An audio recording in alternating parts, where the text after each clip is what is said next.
Moin Leute und herzlich willkommen zurück zum Software Engineering. Heute geht es wieder mal um die Schichtenarchitektur und zwar diesmal um die vierstufige Schichtenarchitektur. Wow, wer hätte es gedacht?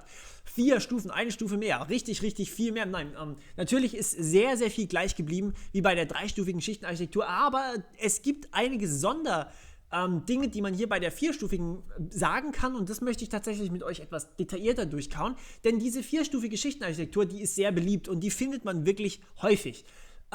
Und ja, deswegen gehen wir da auch ein bisschen mehr ins Detail und schauen uns auch an, was genau oder wo ihr genau im Alltag sozusagen permanent dieser vierstufigen Schichtenarchitektur begegnet. Okay, also, wir können erstmal nochmal gucken, was genau können wir von der dreistufigen hier übernehmen. UI, Domain, Infrastruktur. Das ist Level 1, Level 2 und Level 3 und Level 4. Level 2 ist neu. Level 2 oder das zweitoberste Level, die Application oder ja, Anwendung, ist sozusagen das Neue. Und das ist jetzt ein bisschen abstrakter hier, Handle, Request oder Session Management, das sind jetzt nur 2 Beispiele, was da alles rein kann. Was aber vielleicht trotzdem noch sehr interessant ist folgende Situation und zwar, man hat hier häufig auch die Möglichkeit von diesen straight jeweils eine Schicht runter, kann man hier auch Folgendes machen, und zwar man hat mehrere UIs, man hat mehrere Application Layer und die wiederum greifen auf die Grundfunktion, also die Domain im Endeffekt zu und das wiederum greift auf den Kern oder auf die Infrastruktur weiter runter nochmal zu. Und das ist eigentlich ziemlich cool, weil man ist jetzt nicht mehr hier so gebunden. Ich erkläre euch da auch gleich noch irgendwelche Anwendungsmöglichkeiten. Okay, machen wir hier erstmal bei dem normalen Ding sozusagen weiter. Und zwar, was genau befindet sich jetzt in der Application? Application bezeichnet jetzt hier die Anwendung tatsächlich. Das heißt, man hat hier nicht mehr unbedingt sowas wie eine GUI, die alles für einen regeln muss. Nein, man möchte in der GUI, also in dem User-Interface generell, muss nicht eine GUI sein, aber also GUI heißt grafisches User-Interface, während ja, normales User-Interface muss nicht unbedingt grafisch sein, kann natürlich auch irgendwie ein User-Interface von einer Konsolenanwendung oder sowas sein, also das ist da irgendwie nicht drauf beschränkt, aber normalerweise ist es eine GUI, aber egal. Okay, man hat hier also nicht mehr plötzlich ein grafisches User-Interface oder ein User-Interface generell, was alles machen muss, sondern man hat hier eben nur noch ein User-Interface, das wirklich nur noch genau das sein muss. Es muss irgendwie aussehen und das ist auch wirklich alles. Irgendwelche Anfragen, das heißt irgendwelche Sachen wie zum Beispiel Workflow oder Sessions, also generell sowas wie eine Session oder sowas wird ausgelagert. Auch zum Beispiel die Übergänge zwischen verschiedenen Seiten werden ausgelagert und Daten, die man irgendwie angezeigt bekommt, die werden alle ausgelagert in die Application rein und das ist dann unsere neue Schicht. Und ja, die macht sozusagen all die Logik, die UI braucht. Und liefert dann natürlich auch alles, was die braucht.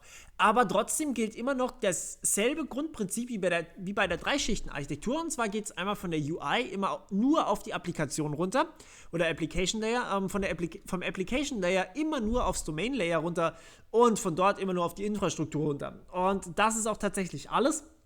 Eine nach oben Richtung gibt es nicht und klar, bei speziellen Architekturen kann man auch mal eine Schicht überspringen oder 2, aber man sollte immer eigentlich darauf schauen, dass es auch wirklich nicht übersprungen wird, also am besten wäre wirklich immer nur jeweils genau eine Schicht nach unten und quasi durchreichen.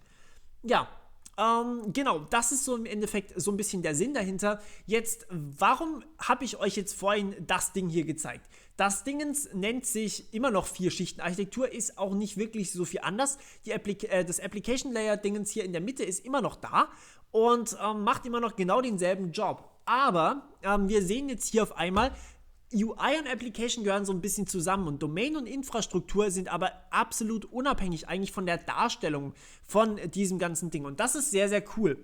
Denn was man jetzt machen kann ist, stellt euch mal links vor, das Ganze ist eine Website und rechts stellt ihr euch vor, das Ganze ist eine App. So, die Logik hinten dran ist immer noch eigentlich dieselbe. Das heißt, die Domain und die Infrastruktur, also Logging, Level oder User, in dem Fall ist es ein Spiel, logischerweise. Das heißt, das grundlegende Konzept dahinter ist immer noch dasselbe. Nur die Darstellung hat sich geändert, weil man natürlich für eine Website ein bisschen was anderes machen muss wie für eine App. So, und was jetzt natürlich passiert ist, man kann hier so viele UIs und Applications erstellen, wie man möchte und kann trotzdem noch diese Grundfunktionen aus der Domain und aus der Infrastruktur weiter benutzen, weil die meistens ja auf einem Server ausgelagert sind. Und dann haben wir die Situation, dass wir einfach sehr, sehr schnell, ohne Probleme, neue Geräte erschließen können. Indem wir einfach nur UI und Application Layer neu schreiben, aber trotzdem mindestens eher mehr, 50% der Arbeit, wahrscheinlich sogar 70% oder sowas, können wir durchaus einfach übernehmen und benutzen weiterhin. Und das ist ziemlich cool, weil man sich da natürlich richtig viel Arbeit spart.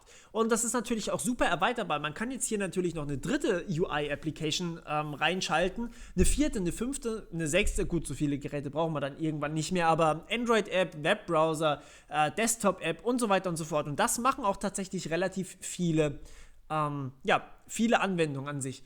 Okay, jetzt kurzer Beispiel, wo wir tatsächlich eine 4-Schichten-Architektur finden. Und das meint natürlich nicht, dass wir in der Webseite, also in der Website kann man das natürlich jederzeit finden, aber das kommt auf die Website drauf an. Aber zum Beispiel der Webbrowser an sich, der ist häufig auch eine 4-Schichten-Architektur. Und zwar der Browser an sich ist ja auch nochmal eine Start- oder eine Benutzerschnittstelle an sich. Und der liefert uns irgendwelche Webseiten. So, und die Anwendung, also die Application, verwaltet irgendwie die Sessions dahinter. Das heißt, seid ihr eingeloggt, habt ihr Passwort gespeichert, keine Ahnung, irgendwie solche Sachen halt. Was ist im Cache und so weiter und so fort. Und und die Verarbeitung von den Daten von eurer Website, die sind dann normalerweise eben in der Domain drin, sprich, die werden dann irgendwie auf dem Webserver ausgelagert und dort werden sie verarbeitet. Und dann wird natürlich auch irgendwie der Webserver die Daten irgendwie in eine Datenbank reinlegen müssen, weil sonst könnt ihr euch quasi nach dem ersten Mal nicht mehr einloggen. Und hat dann natürlich auch eine Infrastruktur. Das heißt, hier hat man so richtig schön seine 4 Schichten eigentlich, die man so finden kann. Weitere Beispiele haben wir trotzdem immer noch, und zwar zum Beispiel Betriebssysteme. Auch, eben das Betriebssystem, was ihr gerade benutzt, da hat man ein User-Interface, das heißt, mit dem kann man umgehen. Meistens ist es grafisch, es gibt aber auch Betriebssysteme, die haben kein grafisches User-Interface, aber natürlich haben sie trotzdem ein User-Interface, wo man irgendwas eingeben kann. Dann die Application, das heißt irgendwelche Session-Management-Dinger, zum Beispiel hier jetzt bei mir, welche Fenster sind offen, was ist gerade im Vordergrund, wo befindet sich meine Maus, solche Dinge müssen natürlich auch behandelt werden. Dann finden wir natürlich noch eine Prozessverwaltung, Speicherverwaltung, Dateiverwaltung, irgendwelche Kommunikation, dann Netzwerk und so weiter, Zugriff. All das muss natürlich auch gemacht werden und man hat natürlich auch immer noch irgendwelche Dateien, die man irgendwie abspeichern möchte und alles. Das heißt, hier kann man es auch wieder so ein bisschen auf diese 4-Schichten-Architektur auftragen. Man kann natürlich hier auch mehr Schichten drin sehen, wenn man möchte, aber man kann auch nur 4 Schichten drin sehen. Ich weiß nicht genau, wie jetzt Linux oder sowas entworfen wurde, ob es überhaupt eine Schichtenarchitektur benutzt oder vielleicht was ganz anderes, aber als Beispiel taugt es auf jeden Fall. Und in dem Fall wollte ich mich eigentlich schon wieder bei euch bedanken für die Aufmerksamkeit und wir hören uns beim nächsten Mal. Bis dann, ciao!